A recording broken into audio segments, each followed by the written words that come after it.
ដូច្នេះប្រធានបទថ្ងៃនេះគឺពិសេសមែនតើដែលខ្ញុំមានវាគ្មិនរបស់ខ្ញុំចូលរួមគឺលោក Sasha. What is your family name? My family name is a German name. What is it? Niederhauser. Niederhauser. Yeah. Sasha Niederhauser. Yeah. Voilà. The gold one. I am. Yeah. Yeah. Sasha គឺជាអ្នកធ្វើវីដេអូជាមួយនឹងខ្ញុំនៅក្នុង page Europe Travel ហើយសូមអធិស្ឋានដោយសារពួកយើងរវល់ទាំងពីរហើយក៏អបអរសាទរចំពោះ Sasha ខ្លាយជា new father ចាឪពុកថ្មីឪពុកថ្មីចាគេហៅថាទឹកតែបានទទួលបានកូនប្រុសដ៏ស្រស់ស្អាតមួយឈ្មោះថា Liam ចា Liam Niederhauser ចា Liam Niederhauser ហើយ Liam what Liam Vichia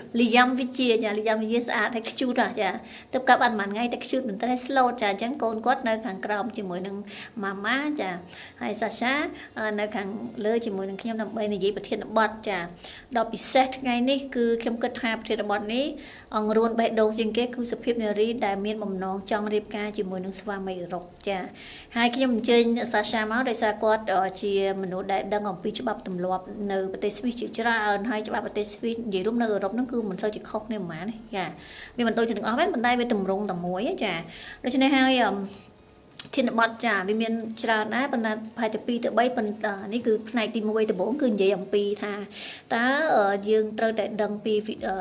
នីតិវិធីអ្វីខ្លះមុននឹងយើងសម្រេចចិត្តរៀបការជាមួយនឹងស្វាមីអឺរ៉ុបចា Okay Sasha I already introduced a little bit about you and then about the first topic is what the woman should know in advance before deciding to get married with a Swiss guy or European guy or white guy. Okay you can sit here. Yeah I still live in the background so with bubbles in the screen. Yeah, you can sit, no problem. Next to me. I like to stand. Okay, you like to stand. Okay, so you,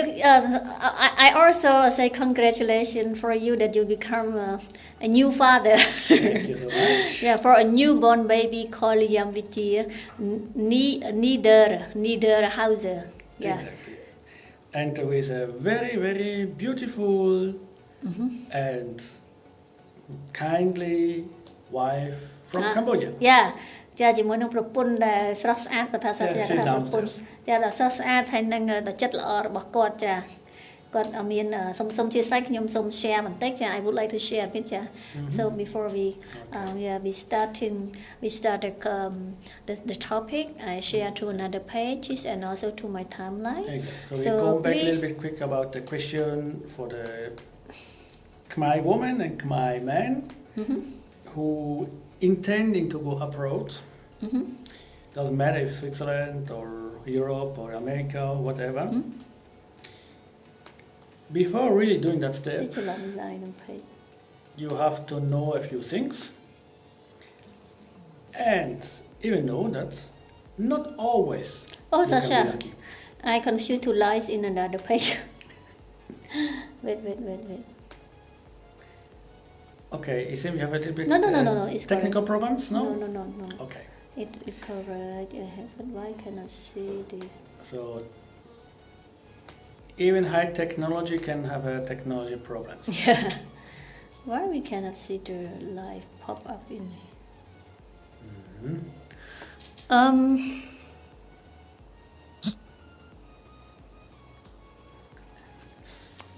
Why? Okay, our star in the movie has to try a solution. Yeah, solution. Our star in the movie. So please remain us. I would like to make some promotion. មិនអាចជួយប្រាប់ថាខ្ញុំនិយាយទេនៅក្នុង page វណ្ណាឃើញនៅក្នុង page Europe Travel មិនវណ្ណា Europe Travel ហ៎ Okay, it's correct page. Yeah.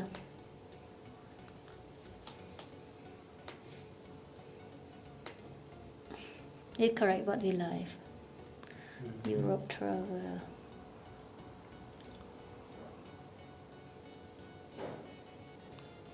Okay. So who of you is speaking we can English? Share. You speak. You can. I share now. Because of the internet problem. Actually, we have wireless problems. Yeah, but no, it's okay. You can talk. Yeah, So, you can talk and share. mhm. Okay, so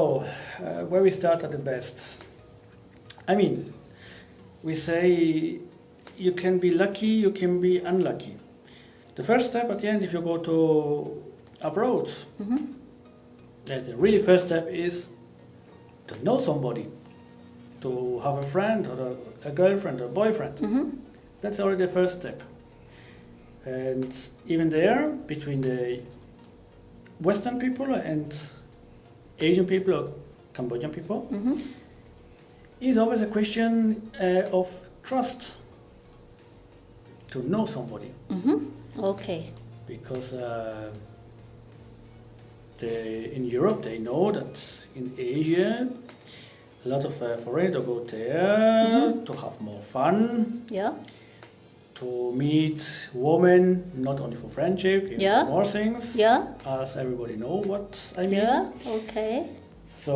and even the men, they like to have fun there. Yeah. Okay. Okay. So, sometimes after the fun can happen that a story grow up. It can happen, Yeah. but it's not always It's not happening. of it. Okay.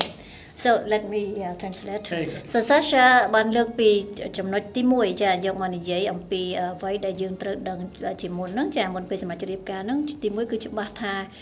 បុរសដែលយើងស្គាល់ហ្នឹងគឺជាមនុស្សដែលច្បាស់លាស់មួយយើង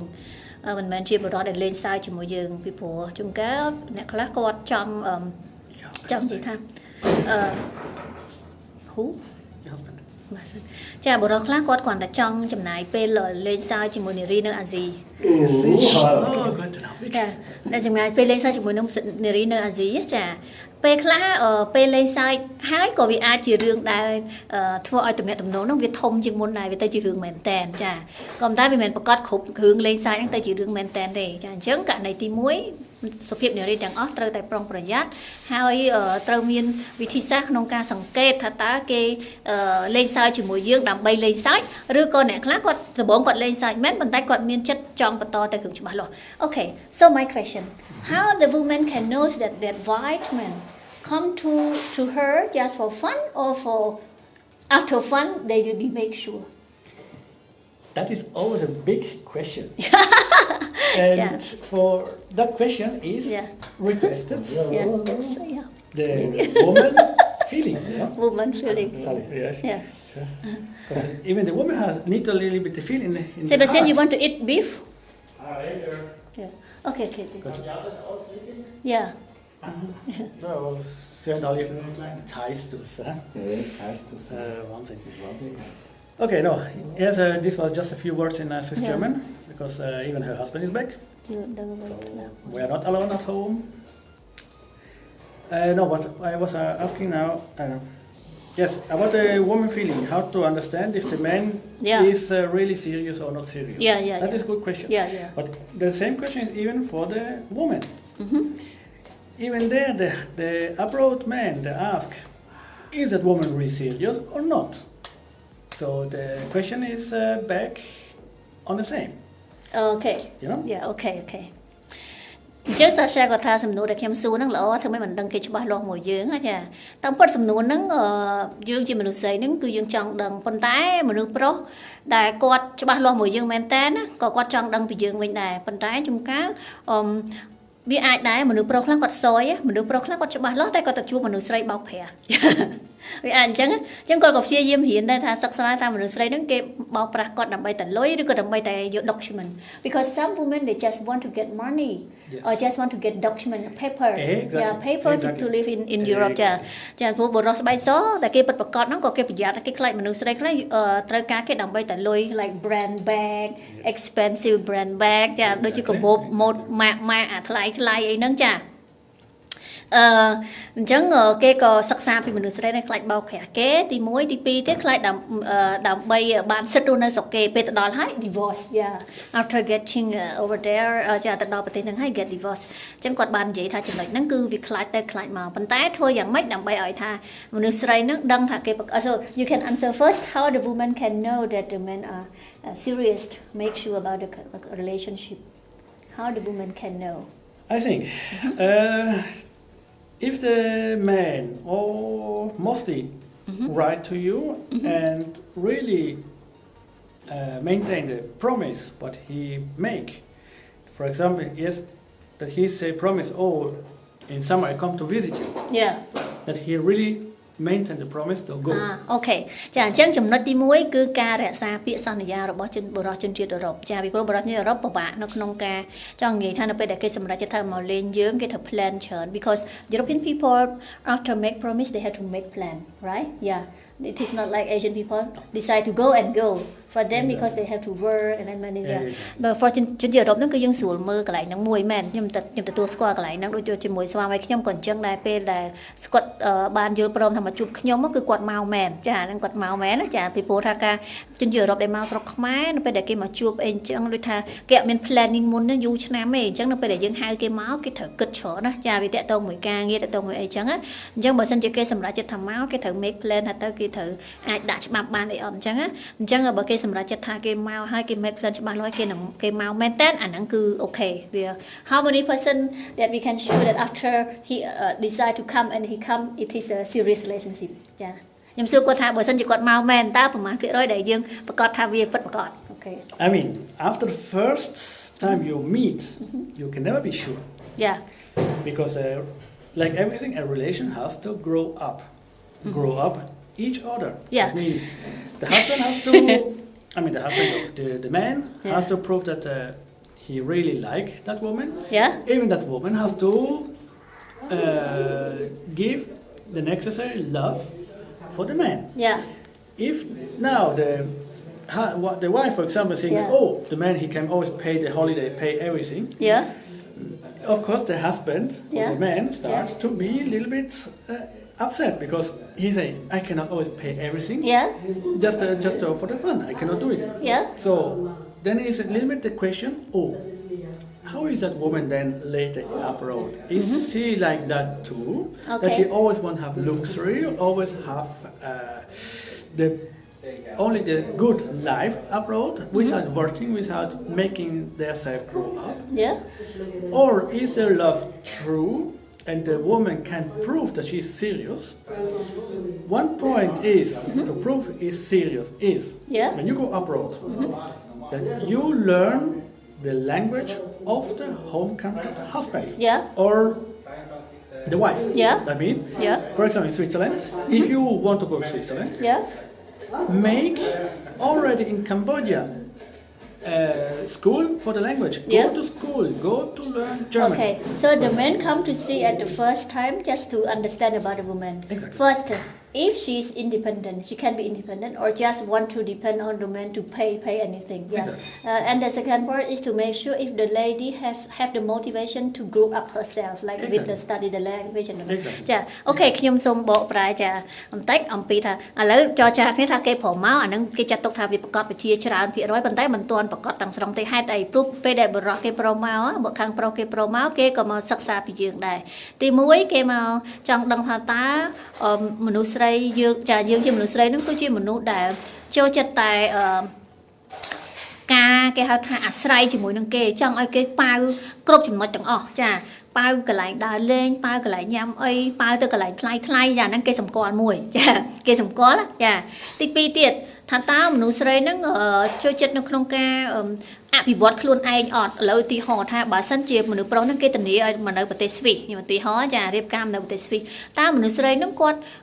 ចង់រៀនចាចង់បន្តការសិក្សាឬក៏ចង់ធ្វើអីដើម្បីអភិវឌ្ឍខ្លួនឯងឬក៏ចង់នៅតែក្នុងប្រទេសឲ្យតែគេចិញ្ចឹមចាឲ្យគេចិញ្ចឹមអញ្ចឹងពេលដែលគេមកស្រុកខ្មែរហ្នឹងគឺគេមកសិក្សាអាករណីទាំងអស់ហ្នឹងពីព្រោះនេះថាមនុស្សប្រុសហ្នឹងរៀងពេញចិត្តមនុស្សស្រីហ្នឹងឲ្យបានព្រមមកចាហើយដល់ពេលមកហើយគឺត្រូវមកសិក្សាពីអត្តចរិតរបស់មនុស្សស្រីហ្នឹងបន្តទៀតចាអូខេI already translate. Okay, so in case after the white men come to see the women in Cambodia, for example, and then there are many points. For example, the first point, the woman is independent. I mean financially and also emotionally. And then the women they have motivation to pursue to continue their study. They don't want to stay home and then do nothing. They want to get jobs. So. For this point, is the relationship will be more serious or not yet? it can be more serious. Yeah. You never have guarantee. Yeah. You never have guarantee. Like everything in the life, you have never guarantee Yeah. it happens. Yeah. But, for example, if we take just an example, Yeah. a woman in Cambodia, Yeah. she meets the abroad man. Yeah. Okay, Yeah.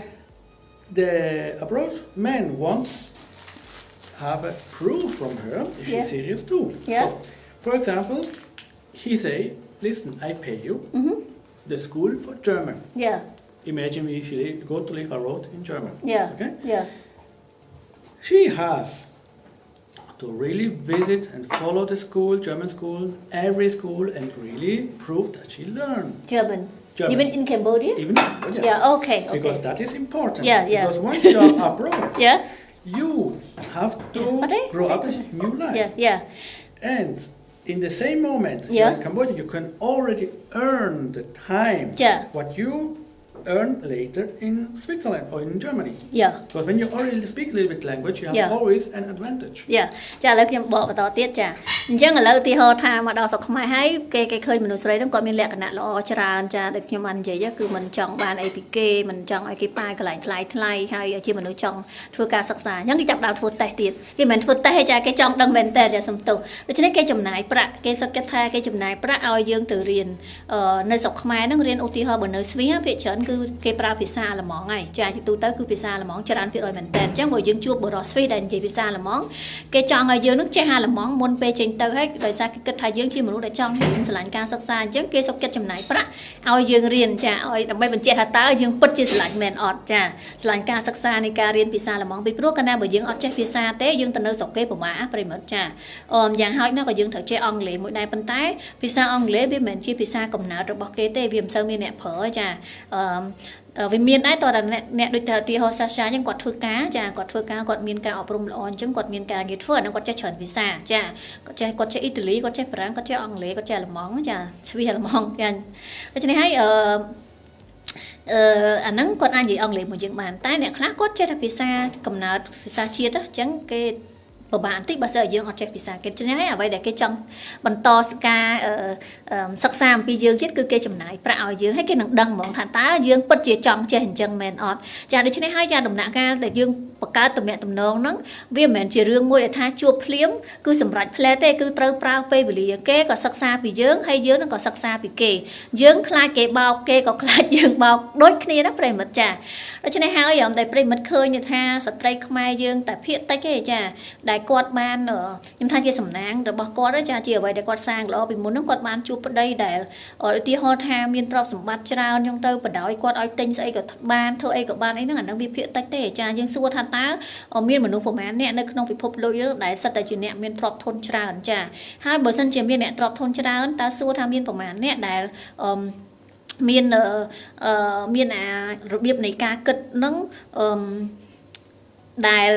យើងថាចិត្តទលាយប៉ុន្តែកុំនិយាយថាអ្នកដែលគេមានភាពច្បាស់លាស់មួយយើងរឿងការទិញដូររឿងការដែលគេមិនចូលចិត្តឲ្យយើងធ្វើអីលើកំណត់ថាគេចិត្តចង្អៀតមិនមែនអញ្ចឹងទេចាជនជាតិអឺរ៉ុបចាជាមនុស្សមួយដែលឧទាហរណ៍ការពេញចិត្តគឺស្រៀងគ្នាច្រើនចាដូចគាត់និយាយអញ្ចឹងឃើញគេចង់ដឹងថាតើយើងមានចំណាប់អារម្មណ៍នៅក្នុងការសិក្សាអត់នៅក្នុងការរៀនសូត្រអត់ចាមិនថាតែអ្នកមានអ្នកឬក៏អ្នកមធ្យមឬក៏អីអ្នកណាក៏ដោយក៏ចង់បានប្រពន្ធដែលមានសមត្ថភាពមួយក្នុងការអភិវឌ្ឍខ្លួនឯងឲ្យជនជាតិស្បែកសរឿងរូបសម្រស់ពីខាងក្រៅគឺគេហៅថាមធ្យមឯងគេហៅរូបសម្រស់មធ្យមឯងចាងុំគឺលក្ខណៈខាងក្នុងចាគឺការអភិវឌ្ឍខ្លួនឯងការទំនាក់ទំនងជាមួយអ្នកដទៃចាការចេះធ្វើឲ្យជីវិតនឹងរីករាយចាហ្នឹងគឺគេពេញចិត្តត្រង់ចំណុចហ្នឹងអញ្ចឹងហើយមនុស្សប្រុសដែលគាត់ចង់បានប្រពន្ធដែលមានលក្ខណៈដូចខ្ញុំនិយាយហ្នឹងគឺភាគច្រើនអញ្ចឹងតែមនុស្សប្រុសដែលគាត់ប្រពន្ធធ្វើអីក៏បានណាចាយកអា culture ខ្មែរយកទៅឬក៏នារីដែលមិនតែ culture ខ្មែរសំប្រពៃសំទោសខ្ញុំមិនអាចនិយាយប្រពៃណីខ្មែរគឺចរិតមនុស្សស្រីហ្នឹងឯងប្រពៃណីខ្មែរយើងល្អណាស់ចាដូចទីហោនៅប្រទេសស្វីសចាមានការនិយាយអំពីជនជាតិថៃចាហើយដល់ហើយឥឡូវខ្ញុំលើពីជនជាតិហ្វីលីពីនទៀតចាដែលវាមានលក្ខណៈរូបភាពវាអត់សូវល្អដែរគឺដោយសារតែជួយចិត្តបំផ្លាញចាមិនបំចាសំទោសថាចំណាយប្រាក់ ដាក់បំផ្លាញទៅលើអសម្ភារៈថ្លៃហ្នឹងរហូតដល់ចាមានអ្នកខ្លះយកពីមួយទៅមួយដើម្បីបំពេញតណ្ហាចាសម្ភារៈនិយមហ្នឹងចាអញ្ចឹងទៅខ្ញុំចង់បញ្ជាក់ថាអ្វីដែលខ្ញុំបាននិយាយពីមុនមកខ្ញុំមិនមែនចេះតែនិយាយទេចាគឺសម្ដីជនជាតិស្វីគាត់និយាយផ្ទាល់តែម្ដងតែឥឡូវវាអត់ដល់ចំណុចហ្នឹងតែខ្ញុំនឹងអាចសួរគាត់នឹងនិយាយអញ្ចឹងចាដែលយើង expect ថាយើងចង់ឲ្យគេប៉ាវយើងទៅសន្តាគារថ្លៃ because some Cambodian women or Asian women they expected that when they meet the white guy the money come from the sky. They want to go to expensive hotel. They want to show up the very extravagant life, very extraordinary life on Facebook with expensive handbag, with expensive hotel, and then said, "Oh, I'm so lucky to get married to a white man." But I said that this case is only very few person. How many rich people in the world in this world? And even though they are rich, but most of the white men like to have relationship with the women who have the good inside, not much the outside. The good inside it means that, for example, the ability to improve ourselves, the ability to make ourselves happy, ability to make ourselves live independently. For example, Exactly. So I said that this is the criteria that the white men really like. Yes. It is true. That is true. Okay, continue. And at the end, you have to ask. You want to live in luxury. Yeah. Okay. Are you really ready and ready to give up your freedom to live in a golden cage? That is a question. Okay. Because sometimes when you are poor, are more free than when you are rich and always closed in the big hotels, and you can never go out because the husband maybe close you inside the hotel. So better to have freedom and maybe I don't say to be rich, but maybe at least a stable incoming, a not stable life, and a quiet life. That is karma what you need. គាត់ថាអញ្ចឹងបើឧទាហរណ៍បើមនុស្សស្រីដែលគាត់សម័យគាត់ដេកសំទោសមិនដេកស្រាប់គាត់សម័យថាគាត់ចង់បានស្វាមីជនជាតិស្បែកសហ្នឹងដែលជាអ្នកមានគេហៅថារស់នៅក្នុងជីវិតដែលហ៊ឺហាដែលលយ luxury life បានន័យថាជីវិតដែលក្លីបនិយាយទៅចាអញ្ចឹងយើងអាចត្រៀមខ្លួនឯងឲ្យនៅថាទទួលនៅការចាក់សោខ្លួនឯងចាក់សោខ្លួនឯងរស់នៅក្នុងត្រង់មាសពីព្រោះថាជួនកាលយើងរៀបការជាមួយបុរសដែលមានទ្រព្យធនទាំងអស់នោះគឺយើងអត់សូវមានសេរីភាពទេយើងអត់សូវមាន we don't have a freedom if we married to a very rich man because they think that we love them because of money. And then they can put pressure, they can force us to stay in only one place, cannot move out. ពីព្រោះមនុស្សអ្នកមានអញ្ចឹងអាចភាគច្រើនដាក់សម្ពាធមកលើយើងហើយឲ្យយើងរស់នៅតែក្នុងកន្លែងណាគេហៅថាវាស់ដីឲ្យយើងដើរចាវាស់ដីឲ្យយើងដើរធ្វើតាមអ្វីដែលគេដាក់កំហិតឲ្យយើងអញ្ចឹងយើងយើងចង់បានមួយណាយើងចង់បានរៀបការជាមួយបុរសមិនមែនក្រទេទីនេះខ្ញុំនិយាយដល់វគ្គទៀតតែបើក្រពេកក៏អត់កើតដែរចាក្រពេកគឺអត់បានគឺយើងវេទនាហ្មងចាអញ្ចឹងគឺយើងមិនថាយើងមើលឃើញតែលុយទេក៏ប៉ុន្តែបើសិនយើងរៀបការជាមួយអ្នកដែលអត់មានសមត្ថភាពផ្គត់ផ្គង់យើងនៅពេលដែលយើងអត់ការងារធ្វើក៏ជារឿងពិបាកវេទនាដែរក៏តែបើយើងរៀបការជាមួយអ្នកដែលមធ្យមប៉ុន្តែគាត់មានលទ្ធភាពសម្រាប់ថាអូខេដោះស្រាយបញ្ហាជីវភាពជាងពេលដែលយើងអត់តមានការងារធ្វើគាត់អាចបានមានរស់នៅបានល្អអាហ្នឹងគឺល្អហើយហ្នឹងសាស្ត្រាចារ្យហ្នឹងគាត់និយាយអញ្ចឹងចាអូខេSo now let's move on to the next point that we talk about forgetting marriage to someone who is poor is also difficult, like the case I explained to you. Because he had to make sure that he has enough. For example. To close the chapter before is even for the rich man, it is not easy to understand if the love is true. It's the same because the man who has a lot of money, for example. Of course. The woman they see expensive car on the outside. They see go inside the car. Even they have maybe another husband or another girl, another boyfriend. Because they say, my big car. He's rich. I go with him because he has more money than my husband.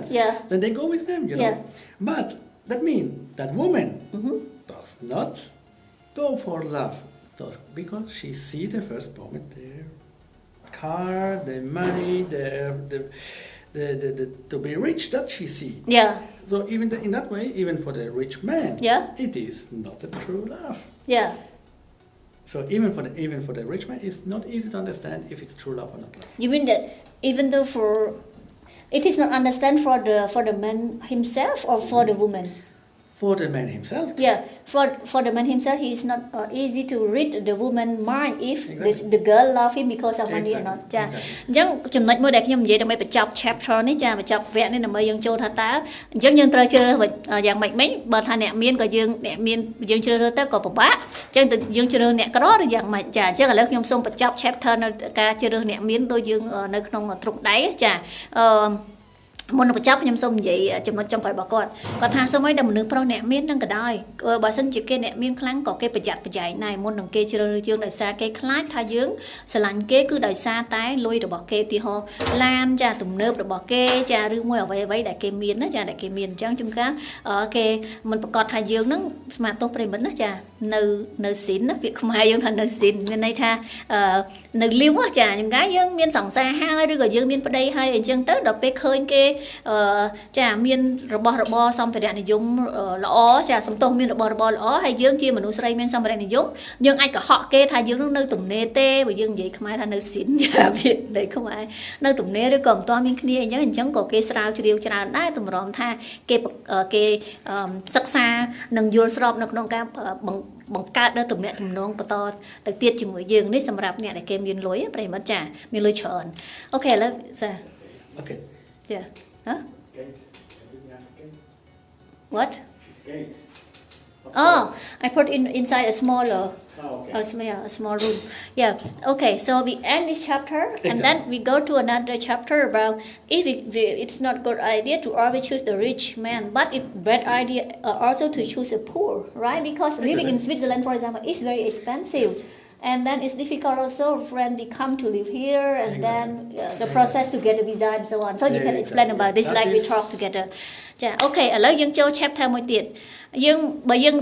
ថាអ្នកមានហ្នឹងវាមិនជាចាអ្នកមានហ្នឹងក៏មិនមែនជារឿងល្អដែលយើងត្រូវតែគិតទៅដល់រឿងហ្នឹងទេចាព្រោះគេក៏មិនងាយមកមើលយើងដែរគេក៏ប្រកាសបជាក្នុងការជ្រើសរើសតាមលក្ខខណ្ឌរបស់គេអញ្ចឹងសួរថាយើងរើសអ្នកក្រយើងយ៉ាងម៉េចចាអ្នកក្រក៏មិនល្អដែរពីព្រោះថាអ្នកក្រហ្នឹងគឺយើងវេទនាពេលយើងទៅដល់ស្រុកគេចាប្រិមិត្តណាព្រោះចំណាយនៅប្រទេសអឺរ៉ុបភាគច្រើនគឺថ្លៃដូចនៅប្រទេសស្វីសហ្នឹងគឺប្រទេសថ្លៃហ្មងប្រាក់ខែត្រឹម 2,500 franc salary about 2,400 francs Swiss is super difficult, right? It's to very live. super Yeah, difficult. yeah. Calculate for poor man. Yeah. I mean, mostly we don't talk just for the really poor man. Of course, to poor man, if you earn like 2,500 francs per month, or you get that money. Yeah. In Switzerland, you cannot live with that money. Only with really difficult. Because calculate if you want to just an apartment in Switzerland. Only the apartment, a small room, calculate $800-900. Oh my God. Yeah. Only the room. Yeah, yeah. Then it is mandatory to pay health insurance. Yeah. That is always a big chapter. Health Yeah. insurance in Switzerland. Expensive. You pay between 250 and 350 francs per month. Yeah, Only yeah. for the health insurance. Yeah, for the health insurance. Yeah. Then you have to pay the tax. Yeah, the tax. So, and at the end, after paying the tax, you need to live, you need to buy the food for yourself. And the people who have like 500 francs per month to live, it's very hard. Yeah. Because it's at the end less than $20 per day Yeah, to per live. day to live. Yeah. Of course, it's still more than in Cambodia. When you see that in Cambodia, you pay maybe $15 for one chicken, and you have a salary of $100. It is you cannot compare it. You can compare. Yeah. គាត់ថាឧទាហរណ៍បើសិន sorry ឧទាហរណ៍បើសិនជាយើងបានបើសិនជាមនុស្សប្រុសនោះគាត់មានប្រាក់ខែត្រឹមតែ 2,500 francs វា 2,400 francs Swiss is about 207 no 2 Yes. $2,500. Yeah, okay. ប្រហែលជា $2,500 ឬ $2,600 260 Exactly. Yeah, 200 2000 600 about yeah Around. yeah around ចឹងបើមានប្រាក់ខែ 2,500 franc ហ្នឹងវាប្រហែលជា $2,600 ចឹងជីវិតគឺពិបាកណាប្រិមិត្តណាគាត់ប្រាប់ហេតុអីបានពិបាកចាអូខេ you know how to take your yeah ពេលបានពិបាកខ្ញុំបកប្រាប់អ្វីដែលគាត់បាននិយាយគ្រាន់តែផ្ទះបន្ទប់ទូចចាបន្ទប់ទូចខ្លាំងមែនតើណាគឺ800 franc 800 franc វា850 $860បាត់អាហ្នឹងបន្ទប់ទូចខ្លាំងមែនតើចាផ្ទះមួយខែកម្រមានខ្ញុំអត់ទាន់ឮថាផ្ទះណា800ជាងណាប៉ុន្តែគេលោកគាត់ស្គាល់កន្លែងណាវាទូចអាចជួលបានអញ្ចឹងណាចាបន្ទាប់មកទៀតគ្រាន់តែបង់ health insurance ហ្នឹងចាវាមួយខែយ៉ាងហោចណាស់ចន្លោះពី250ទៅ$300ចាអញ្ចឹងឲ្យបងតាក់បងអីផ្សេងទៀតបងអីទាំងអស់ហ្នឹងទៅនៅចុងក្រោយនៅសល់តែលុយសម្រាប់តែម្ហូបអញ្ចឹងនិយាយថា so at the end we have the remaining only 500 francs for the food right ចាអញ្ចឹងដោយសារបងច្រើនពេកចុងក្រោយសល់តែលុយ500 francs ចា500 francs សម្រាប់អាហារប្រិមិត្តសាក់គិតថាប្រិមិត្ត500 francs វាបើន័យថាមួយពេលមួយថ្ងៃត្រូវចាយត្រូវតិចជាង20 francs ហើយ20 francs នៅស្រុកនេះទិញអីបានប្រិមិត្តអើយចាញ៉ាំអីតាមផ្លូវតន្តិចហ្នឹងក៏10 francs ជាងចាម្ដងចាអានេះមួយថ្ងៃមិនកើតប្រិមិត្តចាដូច្នេះឲ្យបានថានៅពិបាករស់ណាបើប្រាក់ខែត្រឹម 2,500 ហ្នឹងវាពិបាកចុះតម្រាំឲ្យទៅមានគូចាមានគ្រួសារអត់កើតទេណាចាពិបាកមែនតែម្ដងហើយ even you told me even though for the government they check the profit of the man yes. and they check also the home of the man if the home is too small they does not allow yes. for them ចាឲ្យ government អញ្ចឹងដែរចាក៏គេត្រួតពិនិត្យ of course the government cannot forbidden for the couple not to get married exactly. but they will find the way to stop the to block ចាតាមពិតទៅក្នុងច្បាប់ចាច្បាប់ស្អីចាច្បាប់ធម្មចាសំទោសច្បាប់ទូទៅមួយចាគឺគ្មានអ្នកណាមានសិទ្ធិនៅក្នុងការបញ្ឈប់ក្តីស្នេហារវាងមនុស្សពីរនាក់ទេចាតាមច្បាប់គឺអត់មានខុសច្បាប់ប្រិមិត្តតែយើងស្រឡាញ់គ្នាគឺការបានហើយចាក៏ប៉ុន្តែដោយសារបញ្ហានៅក្នុងការត្រត្រង់នៅជីវភាពធម្មតាមនុស្សយើងពេលដែលស្រឡាញ់គ្នាស្អីក៏ល្អចាពេលដែលឧទាហរណ៍រឿងកំ pl ែងគេនិយាយថាពេលដែលស្រឡាញ់អូនដំបងចាមេឃភ្លៀងហើយចាមេឃចិត្តភ្លៀងគេថាមេឃស្អាតណាស់ចាមេឃចាញ់សម្រស់អូនចាដល់ទៅពេលនៅមួយគ្នាហើយចានៅមួយគ្នាហើយប្រាប់ថាបងមេឃចិត្តភ្លៀងហើយមិនក៏មិនទៅសារកៅចាពេលស្រឡាញ់នេះដំបងបងមេឃចិត្តភ្លៀងអូយមេឃនៅចាញ់សម្រស់អូនទេចាដល់ពេលនៅមួយគ្នាមានកូនមានចៅហើយញ៉ៃរឿងអាសេមិនសាមកញ៉ៃច្រើនហើយមិនកំតាទៅសារកៅមិនប្រាប់ទៅចាអញ្ចឹងខ្ញុំចង់និយាយថាពេលដែលយើងអត់សូវមានលុយទេចានៅពេលដែលរស់នៅជាមួយនេះយូរទៅអាស្ដីផ្អែមបន្ថែមហ្នឹងវាអាចមានបញ្ហាអញ្ចឹងវាអាចមានការឆ្លោះគ្នាលែងគ្នាហើយកាលណាលែងគ្នាមានបន្ទុកទៅដល់រដ្ឋចារដ្ឋត្រូវដោះស្រាយអញ្ចឹងចាប្រិមិត្តរដ្ឋត្រូវដោះស្រាយហើយម្ល៉េះហើយបានថារដ្ឋគេប្រយ័ត្ននៅក្នុងរឿងគេមើលទៅលើ profit ចាចំណូលរបស់មនុស្សប្រុសហ្នឹងថាតើអាចចិញ្ចឹមមនុស្សស្រីនឹងបានអត់នៅពេលដែលមនុស្សស្រីមិននៅស្រុកស្វីសដូច្នេះហើយឧទាហរណ៍ថាអូខេប្រាក់ខែគាត់រៀងគ្រាន់បើហើយអញ្ចឹងគេទៅមើលផ្ទះគាត់ម្ដងថាផ្ទះគាត់ហ្នឹងពេលនៅមនុស្សពីរនាក់ហ្នឹងវាសមរម្យនឹងនៅបានអត់ចាព្រោះគេធម្មតានៅប្រទេសសេរីហើយនៅប្រទេសដែលប្រជាជនមានសិទ្ធិធំដុំអញ្ចឹងចាមានសេរីភាពពេញទីមិនបានខ្ញុំនិយាយថាប្រទេសសេរីហើយមានសេរីភាពប៉ុន្តែមិនមែនមានន័យថាអាណាធិបតេយ្យចាប្រជាធិបតេយ្យឧទាហរណ៍ការកាត់ក្តីអ្វីមួយនៅទីទីខ្ញុំឲ្យគាត់និយាយរឿងហ្នឹងចារឿងរវាងរដ្ឋាភិបាលជាមួយនឹងប្តីប្រពន្ធម្នាក់មកពីប្រទេសអ៊ីរ៉ង់កាត់ក្តីទៅវាអត់យុត្តិធម៌រដ្ឋាភិបាលយុត្តិធម៌ប្រជាជនណាមានសិទ្ធិប្តឹងរដ្ឋាភិបាលតាមរយៈមេធាវីរបស់ចាមេធាវីមួយទៀតតុលាការសុំទោសតាមរយៈតុលាការមិនមែនដូចតុលាការដែលនៅលំអៀងខាងរដ្ឋាភិបាលណាប្រិមត្តតុលាការគឺឯករាជ្យតែម្ដងចាអញ្ចឹងបើយើងមិនពេញចិត្តនឹងការសម្រេចរបស់រដ្ឋាភិបាលដែលដាក់កំហិតមកលើយើងរឿងអីមួយថាមានករណីមនុស្សប្តីប្រពន្ធគាត់ហ្នឹងជនជាតិអ៊ីរ៉ង់ចាដល់ហើយដូចជាគេបញ្ជូនប្តីទៅត្រឡប់ទៅអ៊ីរ៉ង់វិញក្នុងគណៈដែលចុងរងចាំវីសាហ្នឹងគឺគេបញ្ជូនទៅអ៊ីរ៉ង់វិញវាអយុត្តិធម៌ខ្លាំងមែនទែនណាគ្នានៅក្នុងឡើង10ឆ្នាំចាក៏ប៉ុន្តែក្នុងកំឡុងពេលចាំយកការរស់នៅសិទ្ធិរស់នៅបន្តហ្នឹងដោយសារគេអត់ចង់ឲ្យនៅចាហើយមិនមែនតែអ៊ីរ៉ង់ឯងគ្រប់ជាតិសាសន៍ទាំងអស់គឺគេអត់ចង់ឲ្យនៅឥឡូវហ្នឹងវាច្រើនហើយណាមួយវាធ្វើឲ្យបញ្ហាឈឺក្បាលកាន់តែច្រើនអញ្ចឹងគេចេះតែព្យាយាមរកលក្ខខណ្ឌណាដើម្បីទម្លាក់យើងចាដើម្បីទម្លាក់យើងចេញអញ្ចឹងទៅគេរកខ្ញុំមិនដឹងថារកលក្ខខណ្ឌអីប្រកបទេខ្ញុំទស្សន៍សួរគាត់សិនប៉ុន្តែចុងក្រោយគេបញ្ជូនខាងប្រុសហ្នឹងទៅអ៊ីរ៉ង់វិញចារហូតដល់វាមានភាពអយុត្តិធម៌ពេកចុះក្នុងទូរទស្សន៍ទៀតអញ្ចឹងដូចជាមានការតាមខ្ញុំស្ដាប់គាត់និយាយមិញមានការប្តឹងរហូតដល់តុលាការចា ខតចាគាត់បងប្រុសគាត់ថាតុលាការរដ្ឋបាលចាប្រហែលជាអញ្ចឹងចាខ្ញុំមិនដឹងថាតុលាការអីដែរចាប៉ុន្តែតុលាការហ្នឹងគឺឯករាជ្យចាឯករាជ្យហើយឧទាហរណ៍តើប្រសិនបើយើងអត់មានលុយអ្នកណាជាអ្នកចេញចាគឺរដ្ឋដដែលចាអញ្ចឹងយើងទៅប្តឹងរដ្ឋយកលុយរដ្ឋអ្នកចេញឃើញឃើញលុយប្រិមិត្តចាប្រទេសប្រជាធិបតេយ្យគឺប្រជាជនមានសិទ្ធិអញ្ចឹងចាក៏ប៉ុន្តែក៏មានច្បាប់ដែលអយុត្តិធម៌ដែរចាមានច្បាប់ដែលយើងគិតទៅថាវាមិនសមចាប៉ុន្តែច្បាប់គេនឹងវាអាច rule ជា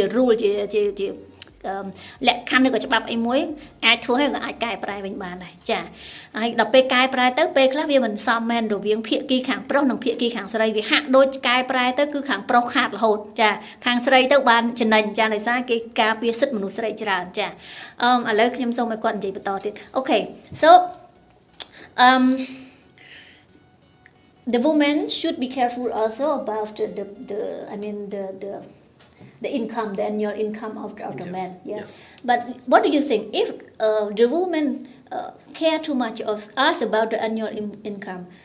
the man will think that woman will not love him as real, or it is okay to know because. At the end, before you decide to come to live together, I think it should be even important for the husband to evaluate his chances. Economical chances, work chances, everything to evaluate a little bit. Do they have any chance to grow up together? Yeah. Because if they start already very poor, of course, if both are poor, it can be even a good sign if both are ready to work on it to grow up together. Yeah. That can be. But you said if they are poor. If they are poor, so they can, is it possible to make chance to grow up the relationship for the next step? The chance is there, but don't think that is everything working smooth. Okay. It can be the risk to get problems is higher than to have somebody who has a stable incoming or at least a stable relationship. Yep. That is to know. Yeah. So ប៉ុន្តែសួរថាចុះបើសិនជាអ្នកទាំងពីរហ្នឹងក៏អត់មានលុយទាំងពីរភាគីខាងប្រុសក៏មិនសូវមានខាងស្រីក៏អត់សូវមានដែរសួរថាការរៀបការវាទៅរួចអត់ចាតើវាអាចចង់និយាយថាការរៀបការហ្នឹងវាបានសម្រេចអត់ដូចខ្ញុំនិយាយចឹងគេអត់មានសិទ្ធិក្នុងការហាមឃាត់យើងទេអត់មានច្បាប់ប្រទេសណាហាមឃាត់ឲ្យមនុស្សស្រីនឹងប្រុសរៀបការមួយគ្នាណាខុសច្បាប់យើងរៀបការបានចាអញ្ចឹងបើសិនជាយើងពិតជាស្រឡាញ់គ្នាមែនយើងរៀបការមួយគ្នាហើយយើងព្យាយាមរកលុយចាព្យាយាមរកលុយដើម្បីឲ្យវាមានលក្ខណៈមួយថាអាចសំមួយគ្នាបានច្រើនហើយយើងអាចបង្កើតឱកាសថ្មីឬគាត់និយាយចាយើងអាចឱកាសហ្នឹងវានៅមានរហូតចាមិនមែនថាយើងឥឡូវហ្នឹងយើងអត់មានឱកាសយើងបាត់ឱកាសហ្នឹងឯងគឺនៅមានប៉ុន្តែយើងរកវិធីសាស្ត្រផ្សេងចាសម្រាប់ខ្ញុំចង់ផ្ដល់ជាគំនិតមួយអញ្ចេះមានតាមខ្ញុំស្ដាប់មិត្តភក្តិរបស់ខ្ញុំដែលនៅសហរដ្ឋអាមេរិកចាគាត់ប្រាប់ខ្ញុំថាដូចជាមកពីរុស្ស៊ីតាមខ្ញុំចាំមកពីរុស្ស៊ី I talk about the one couple immigrated from Russia to live in the United States. Both of them are not rich, but they, like you say, the chance is there. They make the chance. អញ្ចឹងខ្ញុំលើកឧទាហរណ៍មួយរឿងពិតដែលប្តីប្រពន្ធហ្នឹងគាត់អត់មែនអ្នកមានទេចាប៉ុន្តែគាត់ចង់និយាយគាត់មានលុយសំពេលដែលគាត់នៅប្រទេសសូវៀតចាគាត់ផឹងធ្វើការអីចឹងទៅគាត់អាច immigrant ធ្វើការអន្តោប្រវេសន៍រហូតដល់សហរដ្ឋអាមេរិកដូច្នេះពេលគាត់នៅសហរដ្ឋអាមេរិកគាត់មានលុយសន្សំបន្តិចបន្តួចមកទៅតាមខ្លួនហ្នឹងល្មមមកគាត់អាចចង់និយាយថាជួលផ្ទះគេនៅបានជួលផ្ទះតូចបន្ទប់តូចចានៅអាមេរិកហ្នឹងជួលបន្ទប់តូចនៅបានហើយប្តីហ្នឹងគាត់ទៅធ្វើការប្រើកម្លាំងចាដើម្បីប្រពន្ធហ្នឹងចូល University ចាចូលមហាវិទ្យាល័យចាដល់ពេលប្រពន្ធគាត់បានឱកាសចូលរៀនមហាវិទ្យាល័យល្អអញ្ចឹងទៅហើយអត់មានខ្ចីលុយរដ្ឋទេឬក៏ខ្ចីលុយក្រុមហ៊ុនណាអត់មាននិយាយរួមអត់មាន loan ពីធនាគារទេចាគឺលុយប្តីគាត់ប្រឹងធ្វើការដើម្បីឲ្យប្រពន្ធបានរៀនដល់ពេលប្រពន្ធរៀនចប់បានការងារធ្វើល្អចាបានការងារធ្វើល្អប្រាក់ខែច្រើនណាចាហើយមានតាមខ្ញុំចាំដូចជា engineer ទៀតតែខ្ញុំអត់ចាំឲ្យប្រកាសទេចាអញ្ចឹងខ្ញុំសូមបាញ់និយាយ ពី profession ពីមុខរបរគាត់ទេគាត់ថាខ្ញុំចាំថារៀនបានអាជីពដ៏ល្អមួយហើយធ្វើការបានប្រាក់ខែច្រើនអញ្ចឹងប្រពន្ធធ្វើការម្ដងប្តីទៅរៀនវិញចាប្តីទៅរៀនហើយប្រពន្ធនោះឧបត្ថម្ភឲ្យប្តីរៀនម្ដងរហូតដល់ប្តីរៀនចប់ប្តីធ្វើការបានល្អដូចគ្នាអញ្ចឹងឥឡូវពីអ្នកប្តីប្រពន្ធនោះគេរីកចម្រើនខ្លាំងណាស់គេមានផ្ទះមានអីល្អនៅសហរដ្ឋអាមេរិកចាជនជាតិសូវៀតចាអញ្ចឹងបានដោយសាស្ត្រាចារ្យគាត់និយាយបើយើងក្រទាំងពីរហើយយើងពិតជាស្រឡាញ់គ្នាមែនឱកាសហ្នឹងគឺវានៅមានចាប៉ុន្តែថាយើងរៀងយ៉ាប់ពីដំបូងចាយើងត្រូវប្រឹងខ្លាំងមែនតើចាប្រឹងខ្លាំងមែនតើដើម្បីឲ្យឱកាសបន្តទៅមុខទៀតហ្នឹងវាអត់គេហៅថាអត់ប្រផិតប្រភិញចាអត់ចាប់ចុងប្រយុងដើមចានៅពេលដែលយើងឧទាហរណ៍ពេលដែលយើងមានកូនអាហ្នឹងគឺជាពេលឧទាហរណ៍ច្បាស់តែម្ដងចានៅពេលដែលយើងមានកូនគឺត្រូវការចំណាយច្រើនហើយគឺជាឱកាសដែលយើងអាចឆ្លោះគ្នាច្រើនដែរនៅពេលដែលយើងអត់មានលុយចាប៉ុន្តែបើសិនជាយើងសំលុយធ្វើការបានគួរសមហើយចាល្មមមកយើងគង់សម្រាប់កូនយើងបានយើងមានកូនគឺកម្រិតនៃការឆ្លោះនេះក៏វាតិចដែរចាអញ្ចឹងសរុបមកឱកាសវានៅកន្លែងហ្នឹងវានៅរងចាំយើងថាតើយើងមានលទ្ធភាពឬក៏មានបញ្ញានៅក្នុងការចាប់ឱកាសហ្នឹងបានឬក៏អត់ទោះបីថាយើងក៏មិនសូវមានលុយបុរសហ្នឹងក៏មិនសូវមានលុយចាប៉ុន្តែករណីហ្នឹងយើងត្រូវហត់ទាំងសងខាងតែបើសិនជាខាងប្រុសគេមានលទ្ធភាពគេកណនីចាកណនីពីចំណូលរបស់គេហើយនឹងការចំណាយទៅគឺវាសមតង់គ្នាមានន័យថាវាអូខេវាអាចចាសម្របសម្រួលគ្នាបានរវាងចំណូលនិងចំណាយអញ្ចឹងនៅពេលដែលគេបន្តតំណែងជាមួយនារីជាមួយមិត្តស្រីហ្នឹងគឺអត់ជាចំណោទទេចាអ្វីដែលជាចំណោទនោះថាតើមិត្តស្រីហ្នឹងគាត់ទៅនៅស្រុកគេហ្នឹងគឺថាតើគាត់អាចរស់នៅក្នុងលក្ខណៈមួយថា integrate គេហៅថាធ្វើសមាហរណកម្មចាចូលទៅក្នុងការរស់នៅបែបអឺរ៉ុបនិយមបានឬក៏អត់ចាហើយទី2ទៀតគាត់ជាមនុស្សមួយដែលមានការអភិវឌ្ឍខ្លួននិងឧស្សាហ៍ព្យាយាមការងារឬក៏អត់ចាហ្នឹងជារឿងបន្ទាប់ចាឥឡូវយើងបន្តទៅចា chapter so we move to next chapter ចា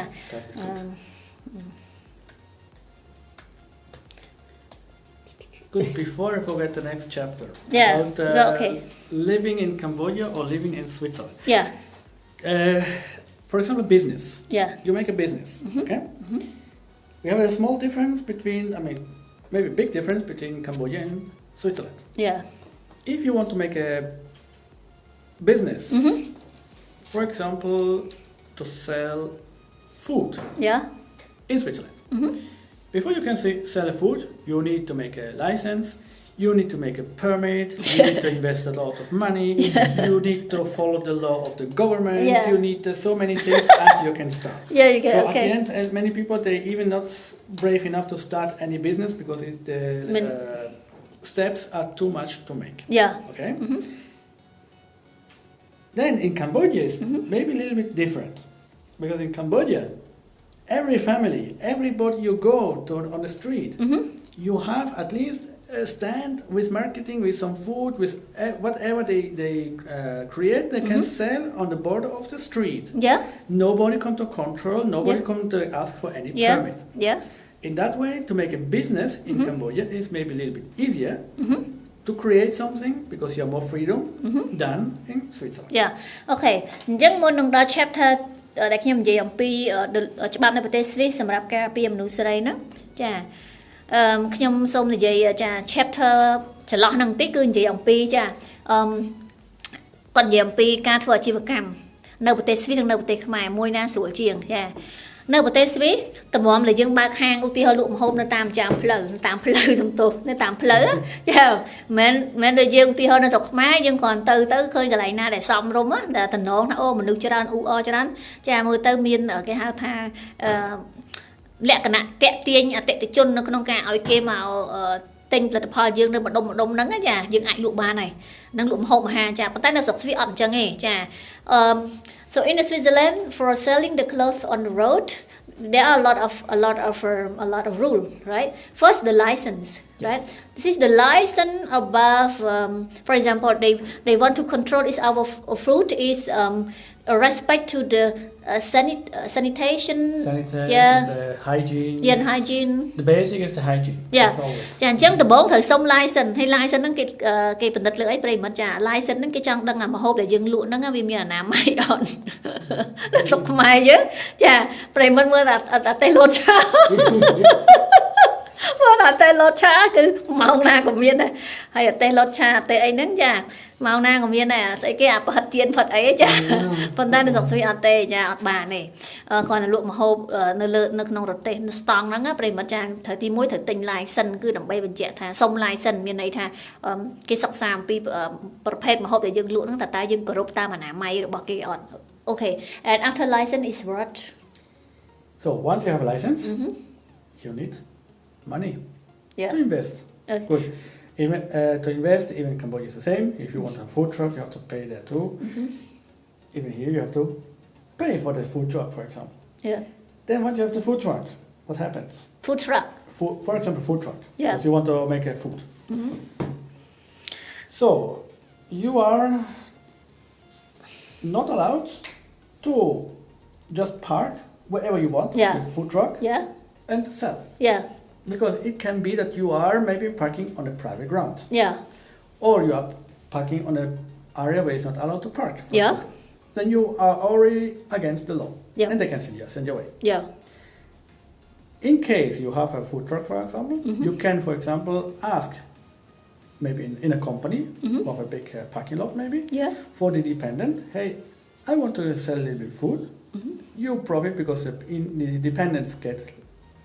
hot food for lunch, and I sell. Yeah. Most of the company, they accept it because they say, oh, especially when they are a little bit outside from a city center or somewhere where you have the restaurant, they like that because then they have a little bit more value for you mean that we cannot park our food truck anywhere we want. We have to connect to the authority or to the company that offer the space, right? Exactly. Like the festival. Exactly. Dạ, chẳng nó phải để dương bên nó phải để dương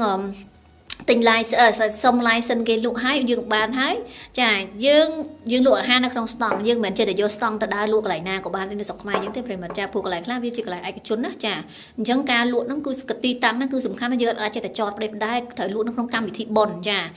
phía chớn cứ lụa nó stong cái lụa ta tam cam thị bồn thông mình chẳng cam thị bồn nó cứ rót chỉ này ao dương lụa cầm tay for the festivity or festival I mean the food truck owner has to pay the place right. Yeah. Chẳng nè miên nè miên tê lụa nó rồi có cái hao tha chỉ stong lụa tầm lính nó lụa tam bị thị bón nó tới bong fly stong rồi có bong cả lại lụa tới rót chà bởi dương với dương ai lụa ta mà tê hơi dương tới cả lại na để miên mà nó dương chụp bên đấy nên ta này ở đây chẳng còn sao có trong vậy tha bởi dương vậy bị cá thua chỉ bị cam dương còn ưu tia ho tha chỉ bị cam sắm mái muối lụa mà hộp tam stong tam ấy nắng còn mình chỉ riêng sắm mái như này thầu chlong cắt chập chờn thì muối sông lai sân thì pi sông thì cả lại chà so after the parking space for the food truck what are the problems about this kind of business? I mean, what can happen, for example, you pay the place. First, you have a food festival. You pay your place. Yes, and then you start to sell. Yeah. They have a weekend. Yeah. Now it's raining. What happens, for example, it's raining, nobody coming. Yeah. You prepare your food, you buy the food to cook, but then you cannot sell because it's raining. Yeah. And then you make it. Chẳng hai bạn hàng ở Swiss phía trấn also mean in Switzerland the Swiss people they don't want to make business about it. They just want to work and earn the money. Only for the people from Cambodia, from Thailand, from Asian country, or from the country, they don't have. I mean the I can say they have education in their country, but this cannot be acceptable to work in Switzerland. And if they don't want to study, so they can do this kind of business. And some succeed, some cannot succeed. Chẳng hạn bạn đầu tiên họ bờ rò chân cái bài so cha cứ pray một chút chỉ tràn cứ cây cầm rò chỉ nè Rossi cha Rossi tam một tê tam ấy nó cầm rò rồi có Rossi cái đó có cầm rò lại sao vậy nhẹ nhảy chẳng á. Bây giờ cái grew up máu cái thông máu cứ cái chlong cắt ca ọp rôm hai cái thơ ca cha cái thơ cái ban vẹn khai hay cái miên pe sầm rạ cha. តែសម្រាប់ឧទាហរណ៍ថាអ្នកមកពីខ្មែរមកពីថៃមកពីហ្វីលីពីនមកពីប្រទេសផ្សេងយើងមានសញ្ញាបត្រពីស្រុកខ្មែរយើងធ្វើការស្រុកគេមិនកើតតើយើងត្រូវរៀនចាត្រូវរៀនឡើងវិញខ្លះចារៀនវគ្គជំនាញអីខ្លះយើងទៅឬមួយក៏រៀនឡើងវិញតែម្ដងបានយើងអាចធ្វើការនៅស្រុកគេបានដូច្នេះហើយអ្នកខ្លះគាត់គិតថាវាប្រើពេលនឹងរៀនអីច្រើនណាចាអ្នកខ្លះទៀតគាត់មកឧទាហរណ៍ថាអ្នកលក់តាមស្តង់ទំនិញអ្នកខ្លះទៅគាត់មកគាត់លក់តពីចាតពីពុកម្ដាយគាត់ក៏តែអ្នកគេលក់តអញ្ចឹងគឺគេស្រួលទេដោយសារគេមានម៉ួយស្រាប់ហើយគេអត់ពិបាកទេតែ សំខាន់ឪពុកម្ដាយគាត់ដែលលក់ដំបងចារៀងពិបាកចាគឺត្រូវរត់ច្បាប់រត់អីអញ្ចឹងច្រើនណាចាចឹងបានគាត់ចង់និយាយថាបើតាមពិតទៅការរស់ស៊ីចានៅក្នុងប្រទេសខ្មែរដែលស្រួលជាងគាត់ចង់និយាយអញ្ចឹងវាអត់មានច្បាប់អីញ៉ៃច្រើនចង់ធ្វើមិនក៏បានបណ្ណថាវាមួយយ៉ាងម្នាក់ចាការរស់ស៊ីវាមានមួយចានខាតមួយចានចំណេញអញ្ចឹងណាប៉ុន្តែគ្រាន់ថាចំពោះជនជាតិស្បែកសគឺគេអត់សូវគិតកញ្ញាញ់ខួររឿងធ្វើអញ្ចឹងគេច្រើនតែហ៊ានចប់ហើយគេធ្វើការវិញចាហ៊ានចប់ហើយធ្វើការហើយយកប្រាក់ខែហ្នឹងតមកទៀតគេដើរវ៉ាកងចា Okay I finish this chapter we move to another chapter about this okay ក្នុងករណីមួយចាប្រិមិត្តចាអ្នកខ្លះគាត់ចាយើងនិយាយថាគាត់សំណាងមិនល្អអញ្ចឹងចាគាត់បានជួបបុរសដែលប្រើអំពើហិង្សាអញ្ចឹងសួរថាតើគាត់ត្រូវធ្វើយ៉ាងណាឧបមាថាគាត់មកនៅក្នុងប្រទេសអឺរ៉ុបប្រទេសស្វីសមួយចុះហើយគាត់ជួបបុរសដែលប្រើអំពើហិង្សាគាត់នៅទ្រាំដើម្បីឲ្យគេប្រើអំពើហិង្សាហ្នឹងឬក៏គាត់អាចកិច្ចចេញពីបញ្ហាមិនកិច្ចចេញសំទោសអាចចេញអំពីចាឆាកជីវិតដ៏ខ្មៅនឹងបានតាមរយៈជំនួយចានៅស្រុកស្វីសគឺមានជំនួយជាច្រើនចាជំនួយជាច្រើនពីរដ្ឋប៉ុន្តែគាត់យើងអត់ដឹងឥឡូវខ្ញុំប្រាប់តាមរយៈសាសាគាត់ប្រាប់ចា I talk about the next chapter about the woman who got the violence from her husband for example she had the bad luck to meet a white guy it can be Swiss or non-Swiss but come to live in Switzerland so what they should do to get their life safe and then to get rid of the black hole. That is always. I said that in Switzerland there are a lot of assistance. Many different level of danger. Yeah. And even different level of problems they have. So if you have really the peak of a problem, if you're really in danger of your life, for example, because maybe you get violated or somebody try to kill you, whatever, you can always ask help from associations in Switzerland. Sometimes, mostly the associations are supported by the government to hide that woman from the person who will use violence. Okay. We call that, for example, woman house. Woman house, okay. Yeah. Woman house, it means the woman house, they help the woman to get away from the husband or whatever. Okay. To get protection. Protect it a little bit, to get even maybe a moment of safety, to breathe, to get a moment to maybe think what is in the past, what happens. Because often the woman, even the man, is not only the woman, it's even happening to men too at the end. That they can, in the background, realize what happens, but often these people, they are not brave enough to start the step to go away, because at the end they love that person who which go together. And when you mean that the woman love her husband even though they love deeply the husband and they feel hard to go away. Right. Mostly because of that, there is a blocking in the heart to go away. To go and then away. they prefer to suffer, or they need to suffer instead to find a solution to run away. Okay ចា let me translate នៅក្នុងប្រទេសស្វីសវាអាចមានអំពើហិង្សាណាប្រិមត្តចាមានណាមិនមែនថាអត់ទេប្រិមត្តចាដូចទីហោនៅកងតុងមួយនោះមានដូចជាជនជាតិអាហ្វ្រិកមកនៅស្វីសបានសញ្ជាតិបានប៉ាសពតស្វីសហើយក៏ប៉ុន្តែដោយសម្រាប់ប្រពន្ធខ្លួនឯងចានៅ Neuchâtel I told about the story in Neuchâtel that they born African Swiss. He got the Swiss pass already, and he live in Neuchâtel. He just killed his wife, and then he's in jail now. ចាអញ្ចឹងមានបុរសម្នាក់ហ្នឹងសម្រាប់ប្រពន្ធរបស់គាត់ឥឡូវនៅក្នុងគុកបាត់ហើយនៅសល់តែកូនទេអញ្ចឹងកូនទៅជាចាក្មេងកំព្រាប៉ុន្តែនៅនេះមិនអត់មានអ្នកមើលគេមានកន្លែងចានៅកន្លែងក្មេងកុមារកំព្រាគេមើលថែបានល្អចាអញ្ចឹងបើសិនជាយើងជួបករណីសយចាអ្នកខ្លះគាត់ករណីសយមែនណាប្រិមត្តចាគាត់ជួបបុរសដែលប្រើអំពើហិង្សាមានពីរចំណុចចា ពី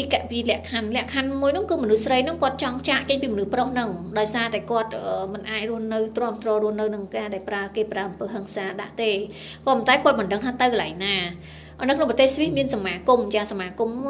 របស់រដ្ឋ This is a government association right Women House អញ្ចឹងមានសមាគមរបស់រដ្ឋហ្នឹងគឺមាននៅគ្រប់ it has in every country content mostly every canton have some ជាទូទៅស្ទើរតែគ្រប់កងតុងហើយគឺមានចាគេហៅថាសមាគមរបស់រដ្ឋហ្នឹងគឺគេហៅថាផ្ទះស្ត្រី Women House ចា Frauenhaus ចាអញ្ចឹងផ្ទះស្ត្រីហ្នឹងអាឡម៉ង់គេហៅថា Frauenhaus ដូច្នេះពេលប្រិមត្តអត់ដែរឮពាក្យហ្នឹងជួនកាលដែរឮពាក្យ Women House ព្រោះអ្នកប្រើភាសាអង់គ្លេសអញ្ចឹងគេប្រើភាសាអាឡម៉ង់គឺគេនិយាយ Frauenhaus ចា Frauenhaus ហ្នឹងគឺផ្ទះស្ត្រីឬក៏ភាសាអាឡម៉ង់អញ្ចឹងទៅ La Maison des Femmes អញ្ចឹងប្រិមត្តចាen Italie c'est quoi Frauenhaus Casa delle Donne Casa delle Donne Casa delle Donne That is translating in Italian ចាអញ្ចឹងជួនកាលនៅតំបន់ខ្លះគេនិយាយជាភាសាអ៊ីតាលីអញ្ចឹងប្រិមត្តជួនកាលអត់ដែរឮពាក្យហ្នឹងទេចាខ្ញុំនិយាយថា Women House ហ្នឹងគឺពាក្យអង់គ្លេសតែបកប្រែមកអង់គ្លេសគឺចឹងតែដល់ពេលនៅក្នុងកងតុងដែលយើងរស់នៅវាគេអត់ប្រើពាក្យអង់គ្លេសគេប្រើពាក្យតាមភាសារបស់គេហ្នឹងប្រិមត្តចាអញ្ចឹងយើងទៅរកផ្ទះស្ត្រីចាផ្ទះស្ត្រី Frauenhaus ហ្នឹងចាទៅរកផ្ទះស្ត្រីហ្នឹងទៅគឺគេជួយយើងនៅក្នុងការលាក់យើងមិនឲ្យស្វាមីយើងរកឃើញទេចាដើម្បីកុំឲ្យគ្រោះថ្នាក់ពីព្រោះកាលណាយើងទៅដល់ Frauenhaus ហ្នឹងហើយគឺកម្រិតនៃហិង្សាហ្នឹងគឺរៀងធ្ងន់ហើយរៀងយ៉ាប់ហើយមានន័យថាអាចប៉ះពាល់ដល់អាយុជីវិតចាអញ្ចឹងក្នុងករណីហ្នឹងគឺគេលាក់យើងជាពិសេសហើយអញ្ចឹងក្នុងករណីដែលយើងទៅប្តឹងនៅ Frauenhaus ហ្នឹងគេរកកន្លែងយើងនៅសុវត្ថិភាពយើងត្រូវទៅទាំងកូនយើងទៀតចាក៏ប៉ុន្តែត្រូវប្រយ័ត្នត្រូវផ្ដាច់ចោលឲ្យអស់តំណាក់តំណងតាមប្រព័ន្ធ Facebook ជាពិសេសប្រិមត្តគេអាចមនុស្សប្រុសនឹងអាចចាប់បានណាចាចាប់បានតែយើងនៅណាពេលដែលយើងលេង Facebook អញ្ចឹងគេអត់ឲ្យយើងប្រើអីទាំងអស់ចាគេផ្ដាច់តំណាក់តំណងតាម social media ដែលយើងធ្លាប់ប្រើហ្នឹងគេអត់ឲ្យយើងប្រើគេខ្លាចមនុស្សប្រុសរយើងឃើញចាដូច្នេះបើសិនជានារីចាសភាពនារីដែលគាត់សយជួបបរិសុទ្ធដែលចិត្តអាក្រក់អញ្ចឹងហើយគាត់ចង់មានបំណងចាក់ចេញគឺទៅរក Frauenhaus ចាទៅរកសមាគមហ្នឹងចាទី2សម្រាប់មនុស្សស្រីដែលគាត់ស្រឡាញ់ប្តីឬទីអ្នកខ្លះគាត់ចង់និយាយថាគាត់នឹងដឹងធ្វើម៉េចទេចាបើគាត់ចិត្តគាត់នឹងវានៅជាប់ជំពាក់ចាបើយើងនិយាយទៅវាហៅថាគឺជាអកុសលកម្មចាអកុសលកម្មហ្នឹងវាឲ្យផលមកអញ្ចឹងចាធ្វើឲ្យចិត្តរបស់យើងហ្នឹងវានៅស្រឡាញ់ទោះបីជាគេផ្ដល់អំពើហិង្សាយ៉ាងម៉េចក៏នៅតែអញ្ចឹងចាប៉ុន្តែពិតចាកម្មយើងអាចបដូរបានចាដើម្បីឲ្យវាមានផលមកថ្មីទៅបដូរកម្មហើយបើយើងធ្វើកម្មដដែលមិនមានផលថ្មីមកកើតចាយើងធ្វើកម្មរបៀបហ្នឹងហើយបានមនុស្សប្រុសហ្នឹងប្រើអំពើហិង្សាដាក់យើងចាដែលយើងមិនបានយករកច្រកចេញដូច្នេះដើម្បីឲ្យយើងជួបរឿងល្អវិញតើតែយើងបដូរកម្មដោយយើងបដូរនៅទឹកចិត្តរបស់យើងទៅជាទឹកចិត្តមួយដែលស្វាហាប់ហើយហ៊ានដើរចេញពីស្ថានភាពហ្នឹងចាកាលណាបើយើងបន្តការរស់នៅហើយយើងតូតន់តាមចិត្តស្រឡាញ់របស់យើងមានន័យថាយើងធ្វើកម្មចាស់ដដែលហ្នឹងចាកម្មដែលយើងធ្វើដូចតែមុនអញ្ចឹងផលវាដដែលអញ្ចឹងចាហើយអ្នកដែលរងទុកខ្លាំងជាងទេគឺកូនរបស់យើងប្រិមិត្តណាចាពីព្រោះទីហោតចៃដន្យឯងបើសិនជាមនុស្សប្រុសជាស្វាមីហ្នឹងគាត់ដៃធ្ងន់ដល់ថ្នាក់សម្លាប់ដល់ថ្នាក់ប្រពន្ធស្លាប់ទៅហ្នឹងមិនចូលគុកដូចខ្ញុំនិយាយទីហោនៅ Chapter ហ្នឹងមានប្តីជនជាតិចាអាហ្វ្រិកហ្នឹងសម្លាប់ប្រពន្ធឯងទីបំផុតទៅមានណាមានទៅអកុងដល់ពេលកូនអញ្ចឹងហត់ទៅយ៉ាប់ប្រិមិត្តទោះបីតែគ្នាទៅនៅក្នុងមណ្ឌលឲ្យល្អគេមើលថែក៏ដោយប៉ុន្តែឪពុកក៏មិនមានម្ដាយក៏មិនមានចាអញ្ចឹងជំរឿដែលយើងអត់បដូរកម្មហ្នឹងចាយើងនឹងឃើញផលដដែលនឹងឯងចាតោះតែយើងបដូរកម្មទៅអញ្ចឹងផលថ្មីនឹងមកចាបដូរកម្មមិនទៅបដូរកម្មដែលល្អដែលត្រឹមត្រូវអញ្ចឹងកម្មដែលល្អហ្នឹងគឺកម្មដែលយើងធ្វើទង្វើណាដែលសមស្របចាទៅនឹងផ្លូវច្បាប់ចាតែផ្លូវច្បាប់វាដែរខុសទេចាដូច្នេះផ្លូវច្បាប់នៅស្រុកនេះគឺយើងអាចទៅរកផ្ទះស្ត្រីនឹងបានចាប្រិមិត្តណា and Sebastian how we can know the Frauenhaus we can ask because in some point we cannot ask the people in the open way the husband will know about this yeah I mean what happens yeah wait ខ្ញុំសួរគាត់ថាយើងទៅរកផ្ទះស្ត្រីដោយរបៀបណាព្រោះយើងត្រូវរកដោយលក្ខការយើងមិនអាចទៅរកដោយបើកចំហឯងបើប្តីយើងដឹងចាប្តីយើងដឹងអាហ្នឹងតែធ្ងន់ធ្ងរទៀតអញ្ចឹងយើងត្រូវមានវិធីសាស្ត្រវៃឆ្លាតមួយទៅរកសមាគម Frau and House ហ្នឹងដើម្បីឲ្យគេជួយយើងប៉ុន្តែត្រូវមានភស្តុតាងដែរ but she must have the evidence the proof that her husband no need no oh okay it means the first step if something happen like that yeah they should that the victim should get in contact even by phone with the Frauenhaus the other part of the dependent of the Frauenhaus they are most specialized in that kind of things first they talk with them okay they try to find out what is the situation okay ចាអញ្ចឹងខ្ញុំនិយាយបញ្ជាក់ថាយើងត្រូវមានភស្តុតាងហ្នឹងមិនគាត់ថាមិនចាំបាច់ទេ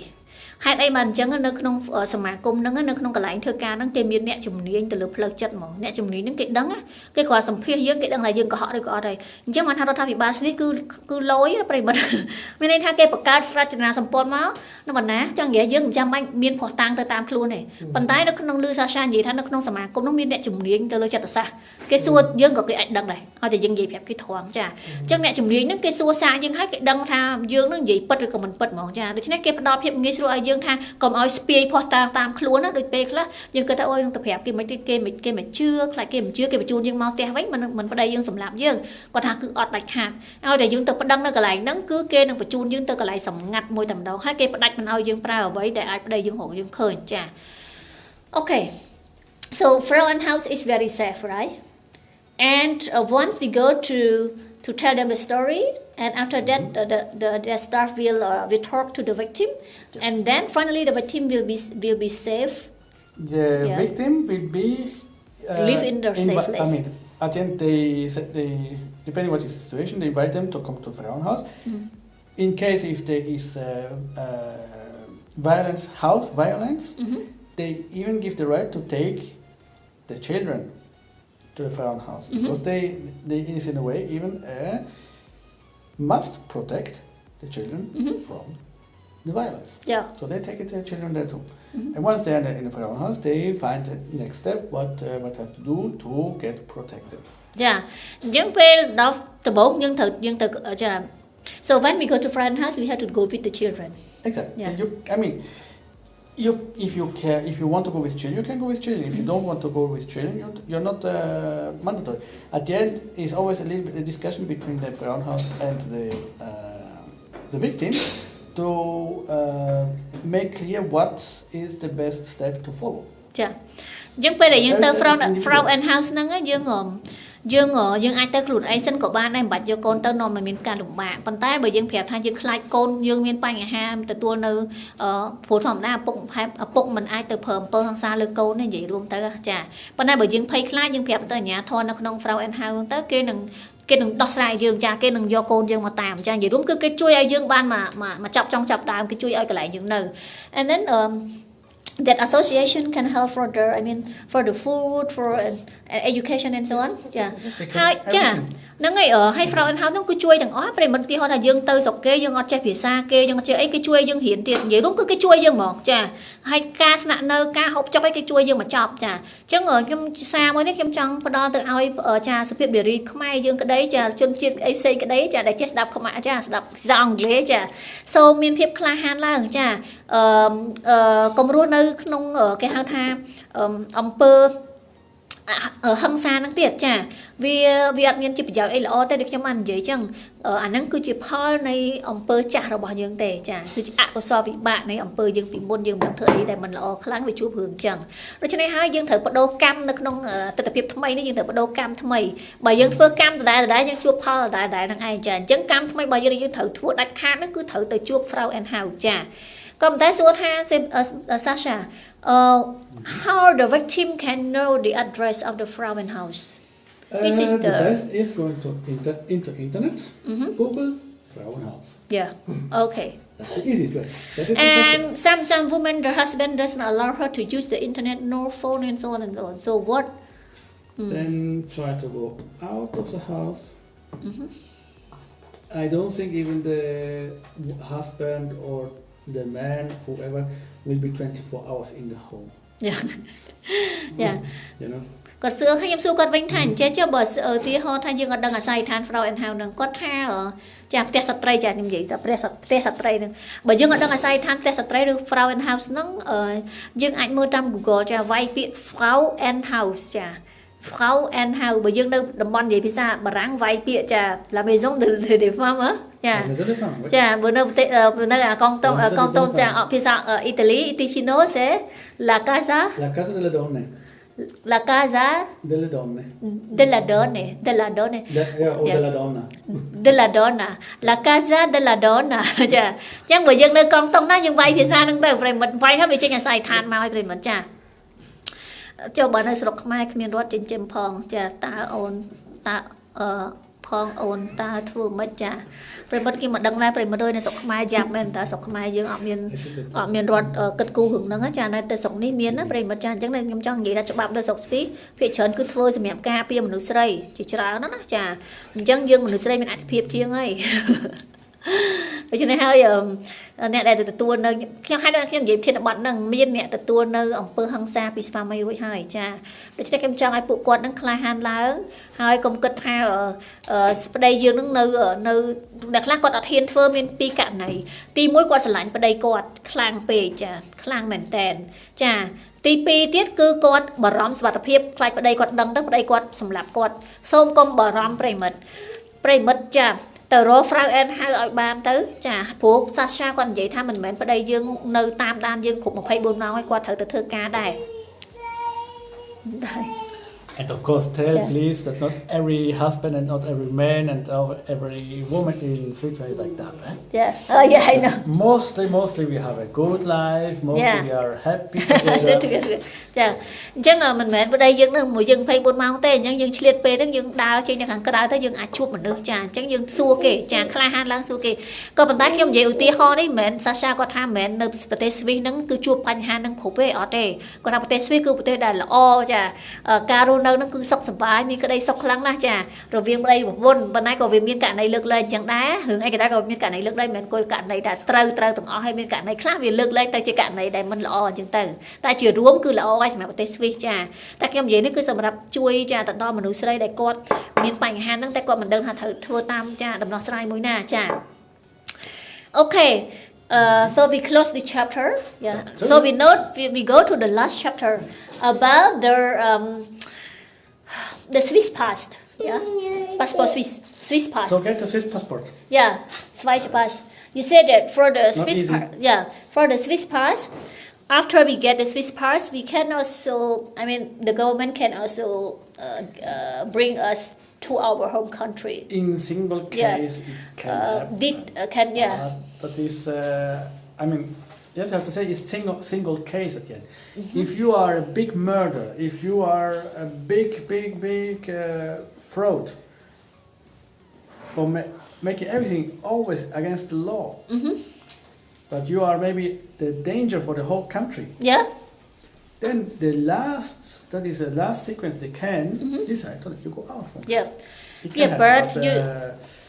maybe in 10 years you have maybe 2-3 cases like that, not more. 10 years, 2 or 3 cases. Maybe. Because sometimes you read it in newspaper too about that kind of things. But you told me that in Switzerland if we have no job,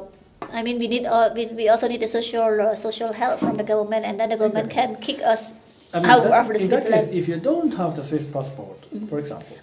But if you don't have the Swiss passport, it is not the case, right? Only for those who don't have the Swiss passport. Okay. អញ្ចឹងសម្រាប់យើងដែលមាន passport ស្វីសហើយ but we are not for those who have the Swiss pass they are not original Swiss. So the right is not the same as the Swiss like you. Exactly. It's not the same. But it's not the same. Normally when you have the Swiss passport you are a Swiss citizen. That means you are like Swiss. Not 100%. 99.9%. Really? Yes. Because of course it is even inside the government in the parliament is always a discussion Ah, about okay. that. What, Ah, what okay. should we do with the people who become the Swiss people and they're still criminal? What we should do with them? Should do with them. Even they, some days are throughout and some days are not throughout. It's very, very difficult to Yeah. yes, to find a good solution. Yeah. Okay. អញ្ចឹងករណីដែលយើងបានសញ្ជាតិ Swiss ហើយចាគេហៅថា Swiss pass ហ្នឹងឯងប្រិយមិត្តណាយើងបាន passport Swiss ឬក៏ Swiss Schweizer pass ចា How about from Italian Oh, Italian, I don't know. the word Italian No idea. no idea No ចា idea. But Schweizer pass ហ្នឹងគឺភាសាអាល្លឺម៉ង់ដល់ពេលចា passport Swiss ភាសាបារាំងដល់ភាសាអ៊ីតាលីខ្ញុំមិនដឹងអីដែរចាអញ្ចឹងដល់ពេលដែលយើងបាន passport Swiss ហ្នឹងហើយមានន័យថាយើងមានសិទ្ធិ 99.99 You are sure? Yeah ពីព្រោះសាសាគាត់មើលទូរទស្សន៍ចា 0.01% ចាគាត់មើលទូរទស្សន៍មានការជជែកជារហូតចាអំពីសិទ្ធិរវាង Swiss ដែលកើតនៅក្នុងចង់និយាយជាជនជាតិដើមដូចគាត់តែម្ដងឬមួយក៏ដូចខ្ញុំហ្នឹងទៅជាតិខ្ញុំបាន passport ខ្ញុំទៅជាជនជាតិ Swiss ហើយចាជនជាតិសញ្ជាតិខ្មែរជនជាតិខ្មែរតែសញ្ជាតិ Swiss អញ្ចឹងករណីហ្នឹងសួរថាតើខ្ញុំមានសិទ្ធិដូចជនជាតិ Swiss អត់គឺមាន 99.99 ដូចគ្នាចាពីព្រោះនៅក្នុង parliament គេហ្នឹងការនៅក្នុងរដ្ឋសភាឬប្រតិសភាគេហ្នឹងគឺគេប្រជុំជានិច្ចអំពីសិទ្ធិរបស់ជនអន្តោប្រវេសន៍ដែលនៅប្រទេស Swiss ទៅបាន passport Swiss ក៏ប៉ុន្តែករណីពិសេសនៅពេលដែលយើងធ្វើខុសច្បាប់ដូចថាយើងសម្លាប់មនុស្សឬក៏យើង But I heard about if we drive so fast, we drive on the road, and then it can provoke the accident. They can. ចាអញ្ចឹងក្នុងករណីដែលយើងមិនគោរពច្បាប់គេដូចជាបើកលបឿនលើសកំណត់ចាអាចបង្កគ្រោះថ្នាក់អានឹងគេដក passport បញ្ជូនទៅស្រុកចាចា deport ចាគេ deport យើងមានន័យថាបញ្ជូនយើងទៅប្រទេសកំណើតវិញហើយចាសាសាគាត់និយាយក្នុងមួយឆ្នាំ how many people that were deported to their home country about 1 year per year This is very difficult to understand, to say, but you have everywhere somebody who sent back to home. If you're a criminal, for example, you come here as foreigner. Yeah. For example, you come here as foreigner and you get criminal. So then the state ask, sorry, you have to adapt yourself to our law, to our country, to our life. If you don't do it, what to do in Switzerland? If you make us trouble, so instead to make trouble, go away. Yeah. It can be you go in jail for maybe 2 years, depending on what you make. Okay. And after 2 years or 3 years jail, they say you now you have 10 years, go out of the country. Yeah អញ្ចឹងមានអ្នកធ្លាប់សម្លាប់មនុស្សឬក៏ធ្វើអំពើឃាតកម្មផ្សេងត្រូវជាប់គុកឬមួយក៏បើកឡានលបឿនលឺចាលឿនហួសកំណត់ខ្ញុំលឺមានគេប្រាប់ខ្ញុំថាមានអ្នកដក passport ហើយដោយសារបើកលឿនហួសពេកអញ្ចឹងមុនពេលដក passport ហ្នឹងត្រូវជាប់ទោសជាប់គុកទៀតប៉ុន្តែវាអាស្រ័យលើទម្ងន់ទោសដែលយើងធ្វើបើយើងសម្លាប់មនុស្សហ្នឹងទម្ងន់ទោសប្រហែលឆ្នាំជាប់គុកនៅស្រុកស្វីសហើយដល់ហើយផុតពីហ្នឹងទៅគឺគេបញ្ជូនយើងទៅប្រទេសកំណើតយើងវិញហើយចាបញ្ជូនយើងទៅប្រទេសកំណើតវិញដូច្នេះវាមិនជាចំណោទទេដល់ពេលដែលយើងគោរពច្បាប់ស្រុកនេះមិនប្របែឲ្យយើងគោរពអីផងឲ្យតែយើងធ្វើឲ្យធំត្រូវចាស្រួលចឹងអីចាប្រជាជនមានសិទ្ធិឃើញប្រិមិត្តយកឧទាហរណ៍ថាSasha, you told about the story about the Iranian. It is very interesting story that she loved the refugee Iranian, right? And yes, then yes, we have okay, one. you can ចាខ្ញុំសូមលើកឧទាហរណ៍ពិតមួយនៃរឿងស្នេហាមួយគូរបស់ជនជាតិអ៊ីរ៉ង់ចាស្ត្រីអ៊ីរ៉ង់បុរសហ្នឹងគឺជាជនភៀសខ្លួនរបស់អ៊ីរ៉ង់ឯងចាមកនៅស្វីសហើយដល់ពេលដល់ថ្ងៃត្រូវទៅវិញតែត្រូវរៀបការគេឲ្យគាត់ត្រូវទៅអ៊ីរ៉ង់វិញសិនចាគេនិយាយរួមគេរកវិធីសាស្ត្រមួយគឺមិនឲ្យអាការរៀបការហ្នឹងវាទៅដល់រលូនហ្មងដែលយើងធុញណាប្រិមិត្តចាហើយតែយើងទៅវិញហើយយើងពិបាកមកវិញណាអញ្ចឹងដោយសារមានករណីហ្នឹងគឺជារឿងដែលមិនយុត្តិធម៌សម្រាប់គូស្នេហាហ្នឹងគេផ្អើលប្រិមិត្តក្នុងប្រទេសស្វីសរហូតដល់មានការចុះទូរទស្សន៍ផ្សាយតាមទូរទស្សន៍ទៀត and then because of this story there are the emission on the TV right yes and then there are the suing I mean the fraud to be sued to of the government sue the government because basically this guy he is I think Iraq Kurdistan Kurdistan is an area between Iraq and Turkey so this guy used to be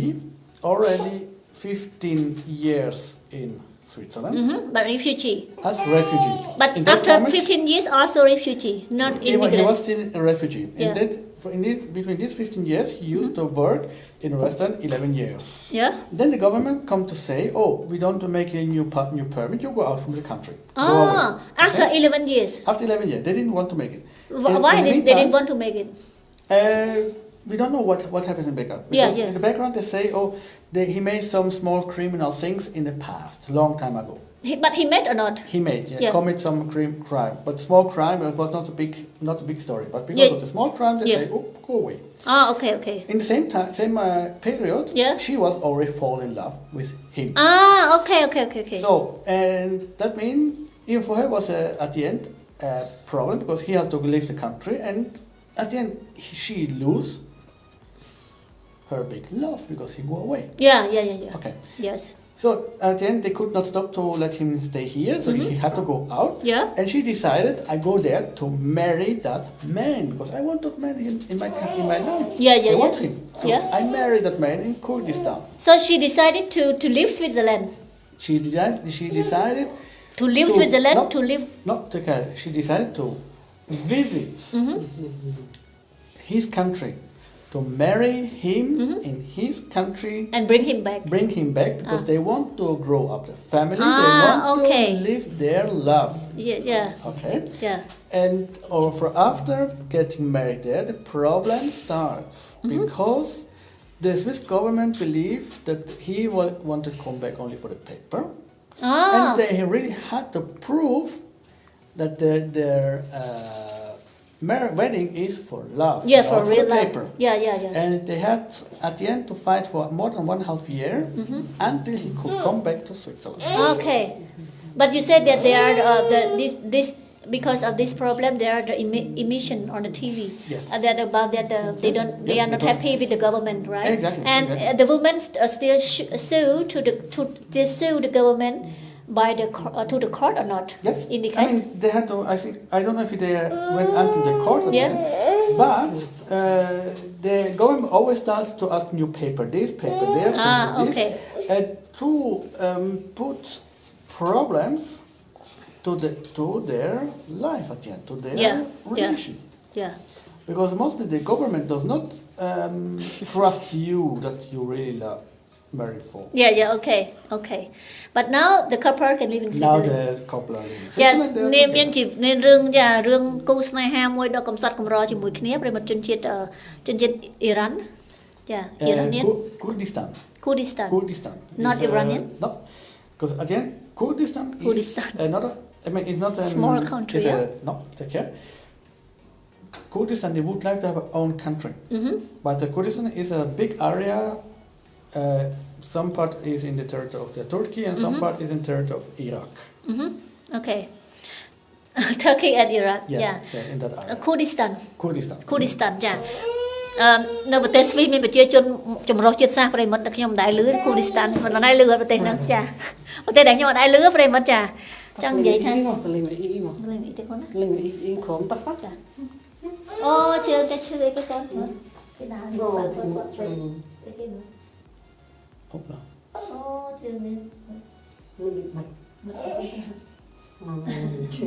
Nhà chắc tù thì chẳng có tù kia thì nhà. Chà, sống tốt đây mà chà. But they Kurdistan nó ở in between Turkey and Iraq. Exactly. Chà.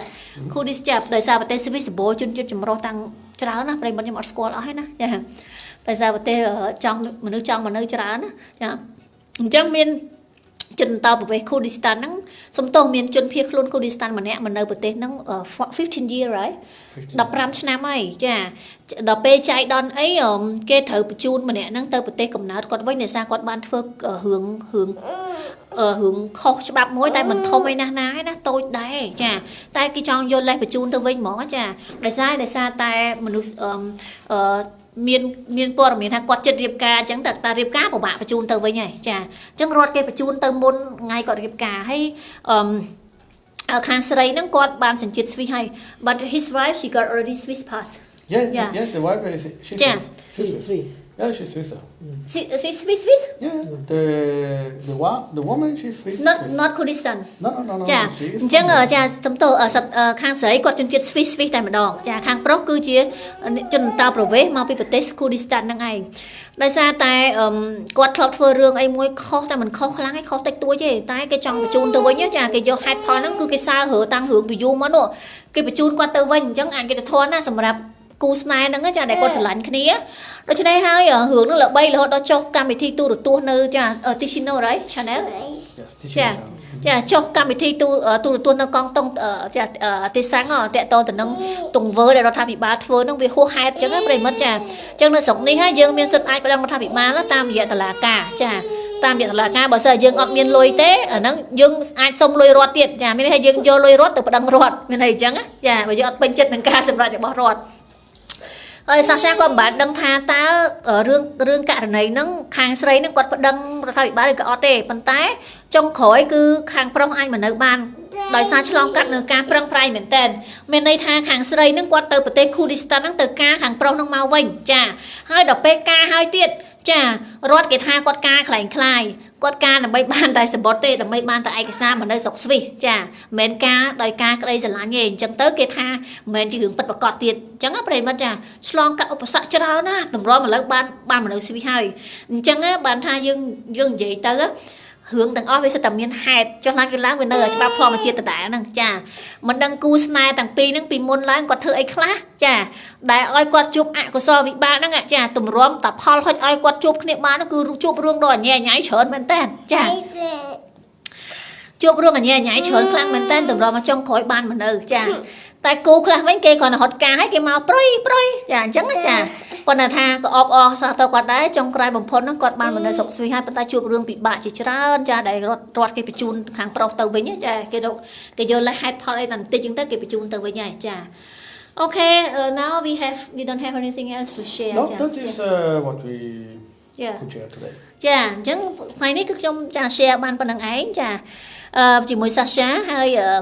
Okay, we have a lot of you. Oh yes, and we say Open Charan to Cambodia. Yeah. We send many greetings from the hot Switzerland. Degree. Yeah, we can go to have coffee at the top. Yeah. Okay, that Yeah. would be nice. Yeah. No, good idea. We take a big coffee. Yeah, big coffee. And big swimming. Yeah. ខ្ញុំចាឥឡូវហ្នឹងវានៅស្រុកខ្មែរយើងចាម៉ោងជិត10ដែរហើយជាម៉ោងដែលប្រិមិត្តចូលគេងណាប្រិមិត្តណាចាអញ្ចឹងខ្ញុំសូមចាជម្រាបលាប្រិមិត្តត្រឹមប៉ុណ្្នឹងសិនហើយខ្ញុំចាសូមឲ្យចាប្រិមិត្តជួបតែសេចក្តីសុខហើយជាពិសេសខ្ញុំសូមជូនពរឲ្យសុភាពនារីទាំងអស់ជួបស្វាមីដែលល្អចាដែលយល់ចិត្តចាប៉ុន្តែអាហ្នឹងចាវារឿងហេតុវាមិនអាចកើតឡើងតាមពាក្យដែលខ្ញុំជូនពរតែបានទេវាកើតឡើងតាមតកម្មដែលយើងធ្វើតែយើងធ្វើកម្មអីផលិតចេញមកផលអញ្ចឹងណាប្រិមិត្តចា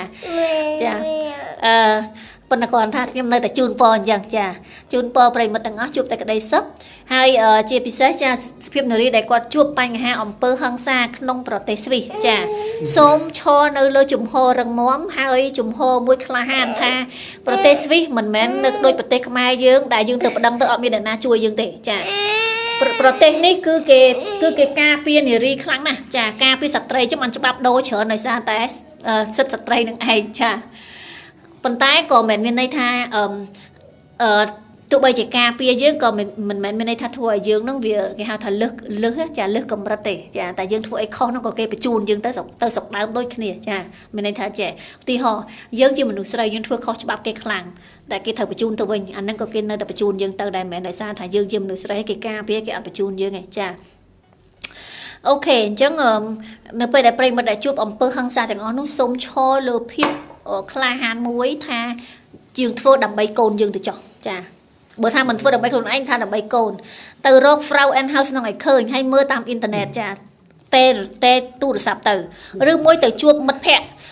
ប្រិមិត្តត្រូវរៀនមានទំនាក់ទំនងទៅមនុស្សខាងក្រៅឲ្យបានច្រើនអញ្ចឹងបានថាមកនៅស្រុកគេសំខាន់ណាស់គឺយើងចេះភាសាយ៉ាងហោចណាស់ក៏ចេះបានអង់គ្លេសមួយដែរចាយ៉ាងហោចតែបើថាអត់ចេះអីសោះវាពិបាកបន្តិចចា បើសិនជាយើងចេះអង់គ្លេសមួយក៏យើងអាចនិយាយប្រាប់គេថាខ្ញុំទទួលនៅអំពើហិង្សាខ្ញុំចង់ទៅរក Frau and How គេនឹងប្រាប់យើងទំនាក់ទំនងដើម្បីឲ្យយើងអាចទៅរកចា Frau and How បានហើយនៅពេលដែលយើងទៅជួប Frau and How ហើយទោះបីយើងអត់មានភ័ស្តុតាងឯក្នុងខ្លួនក៏មិនចាំបាច់បារម្ភដែរគឺគេមានអ្នកបច្ចេកទេសគេសម្ភាសយើងតែម្ដងពេលនោះហើយអ្នកបច្ចេកទេសនឹងដឹងហើយថាយើងនិយាយការពិតចាគេអាចដឹងហើយតាមរយៈចម្លើយរបស់យើងចាអញ្ចឹងគេនឹងជួយសង្គ្រោះយើងឲ្យរស់នៅដោយសុវត្ថិភាពជួយទាំងម្ហូបអាហារការរស់នៅចំណេះដឹងដែលយើងចង់រៀនអីមកទាំងអស់ជួយទាំងអស់អញ្ចឹងបើប្រិមិត្តមានខ្លាចសេចក្តីខ្លានត្រង់ហ្នឹងគឺប្រិមិត្តចាគេហៅថាក្នុងគ្រោះមានលៀបចាក្នុងគ្រោះមានលៀបយើងកំពុងតែកើតគ្រោះកន្លែងហ្នឹងហើយប៉ុន្តែយើងបើយើងចេញផ្លូវហ្នឹងបានហើយយើងនឹងមានលៀបធំណាស់ចាគេនឹងជួយយើងតែម្ដងប្រិមិត្តនៅពេលដែលយើងនៅជាមួយប្តីយើងអាការអប់រំក៏មិនបានរៀនសូត្រអាការសិក្សាក៏មិនឲ្យរៀនឲ្យធ្វើបាបផ្លូវចិត្តយើងរាងកាយយើងចាបិទសិទ្ធយើងគ្រប់កន្លែងចាទៅណាក៏អត់មានលុយទៅចាអានឹងគឺជាគ្រោះក៏ប៉ុន្តែក្នុងគ្រោះក៏វាអាចមានលៀបដែរយើងទៅរក Frau and How ឃើញយើងនឹងមានលៀបអរគុណច្រើនខ្ញុំត្រូវទៅដើរលេងខាងក្រៅហើយចាជាមួយមិត្តភក្តិរបស់ខ្ញុំជាមួយ Sasha ជាមួយស្វាមីខ្ញុំចាឥឡូវចា Sebastian my friend want to see your face មានប្រិមិត្តម្នាក់ចង់ឃើញស្វាមីរបស់ខ្ញុំចា ចានេះគឺស្វាមីរបស់ខ្ញុំ Sebastian Steib ចាមានប្រិមិត្តម្នាក់ចង់ឃើញមុខស្វាមីខ្ញុំចាផុសស្អាតផុសស្អាតចាអរគុណច្រើនចាខ្ញុំនិយាយលេងទេចាអរគុណជម្រាបលាចាជម្រាបលាបាយបាយចារៀនត្រីសួស្ដីចាបាយបាយចា Bye bye Thank you Tasha for your good information ចា Thank you for watching us Yeah thank you ចា